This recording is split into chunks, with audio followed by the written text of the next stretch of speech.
एक प्रबंधक के अधीन कितनी संख्या में कर्मचारी कार्य कर रहे हैं। मैनेजमेंट बाय एक्सेप्शन ये नियंत्रण की एक तकनीक होती है। तो अपवाद द्वारा प्रबंध ये कहता है कि प्रमुख विचलन पर ज्यादा ध्यान देना चाहिए। बेटा ये भी नियंत्रण की एक तकनीक ही होती है जिसे कहते हैं क्रिटिकल पॉइंट कंट्रोल मेथड, जिसमें ज्यादा पैसा, ज्यादा पूंजी, ज्यादा समय खर्च हो रहा हो उस पर ज्यादा ध्यान देने की आवश्यकता होनी चाहिए। मान लीजिए कि कोई नया उत्पाद अगर लॉन्च करना है तो ये एक व्यूह रचना के माध्यम से किया जा सकता है। हेलो मेरे प्यारे बच्चों, मैं हूँ आपकी अपनी सौम्या मैम और आज मैं आपको बताने वाली हूँ बिजनेस स्टडीज के 10 कॉन्सेप्ट्स 10 मिनट्स में। तो सबसे पहले स्टार्ट करते हैं कॉन्सेप्ट नंबर 1, प्रबंध का विस्तार यानी स्पैन ऑफ मैनेजमेंट। यहाँ पर बेटा बताया गया है कि एक प्रबंधक के अधीन कितनी संख्या में कर्मचारी कार्य कर रहे हैं, इसे कहते हैं प्रबंध का विस्तार। जैसे मान लीजिए यहाँ पर एक प्रबंधक है, इनके अधीन इतने सारे कर्मचारी कार्य कर रहे हैं, ये टॉप लेवल के मैनेजर हैं, इनके अधीन इतने संख्या में कर्मचारी कार्य कर रहे हैं। उसी प्रकार से ये मिडिल लेवल पर काम करने वाले प्रबंधक है, इनके अधीन इतनी संख्या में कर्मचारी कार्य कर रहे हैं। इसके बाद कॉन्सेप्ट नंबर 2 जो है वो है प्राधिकारों का भारार्पण यानी डेलीगेशन ऑफ अथॉरिटी। ये बताता है कि किसी भी संगठन में एक अधिकारी अपने कुछ कार्य एवं अधिकार दूसरे अधीन व्यक्ति को हस्तांतरित करता है और अपने कार्यभार को कम करता है। ठीक है, जैसे ये मान लीजिए यहाँ पर एक अधिकारी है, ये अधिकारी जो है वो अपने कार्य को और अपने कर्तव्य को अपने से अधीन 3 व्यक्तियों में हस्तांतरित कर सकते हैं और कार्य को संपन्न करवा सकते हैं।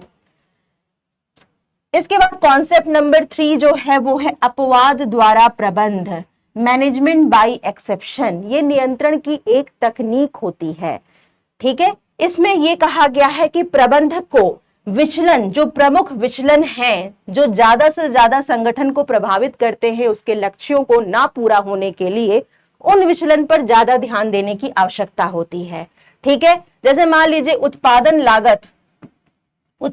लागत यदि प्रति इकाई 5 रुपए बढ़ रही है, 5 रुपए की वृद्धि हो रही है, तब क्या है, ये एक प्रकार से चिंता का विषय है। इस विचलन पर ध्यान देने की आवश्यकता है, ये प्रमुख विचलन है। अगर मान लीजिए कि 2 रुपए की वृद्धि ही हुई है लागत में, तो 2 रुपए या 1 रुपए को छोड़ा जा सकता है, इस प्रकार के विचलन को छोड़ा जा सकता है, टाला जा सकता है। लेकिन जो विचलन लक्ष्यों को पूरा करने में या कंप्लीट ना होने में ज्यादा प्रभाव डाल सकते हैं, ऐसे विचलन पर ज्यादा ध्यान देने की आवश्यकता होती है। ठीक है, 5 रुपए ये ज्यादा है, तो अपवाद द्वारा प्रबंध ये कहता है कि प्रमुख विचलन पर ज्यादा ध्यान देना चाहिए।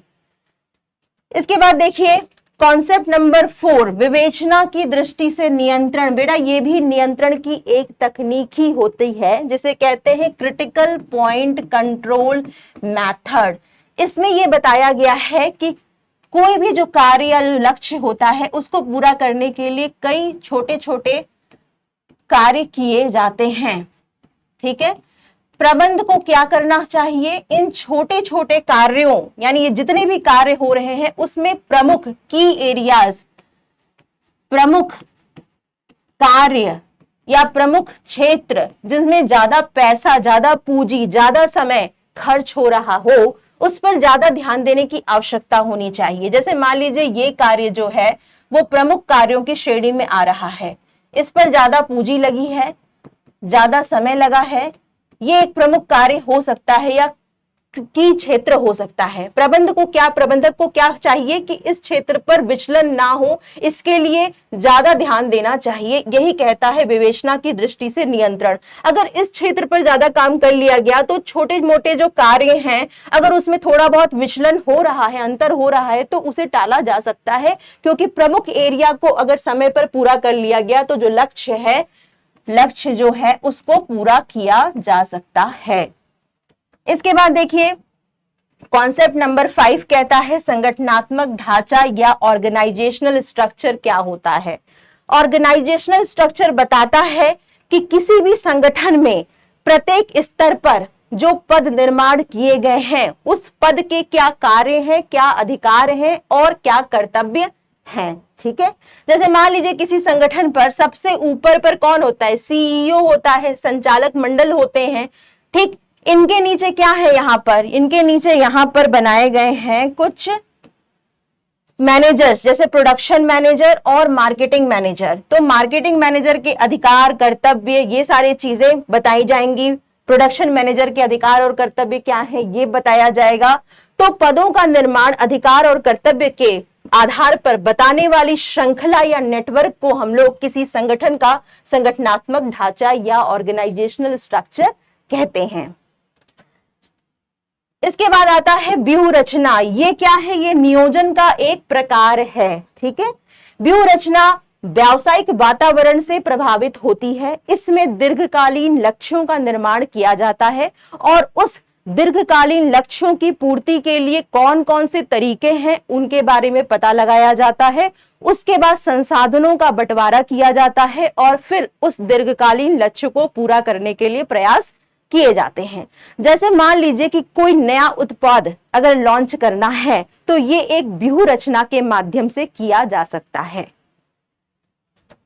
इसके बाद आता है बेटा कॉन्सेप्ट नंबर 7, समन्वय। समन्वय सभी जानते हैं कि यह प्रबंध का सार होता है, जिसमें प्रबंध के जितने भी कार्य हैं या संगठन में जितने भी कार्य हैं उनका एकत्रीकरण किया जाता है, प्रयासों को एक दिशा दी जाती है समन्वय के माध्यम से।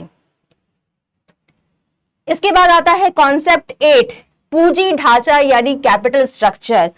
एक संगठन का पूंजी ढांचा यह बताता है कि संगठन में कितना उधार और कितना इक्विटी यानी समता पूंजी है। यानी किसी भी संगठन के पूंजी ढांचे को देख करके आप उस अनुपात का पता लगा सकते हैं।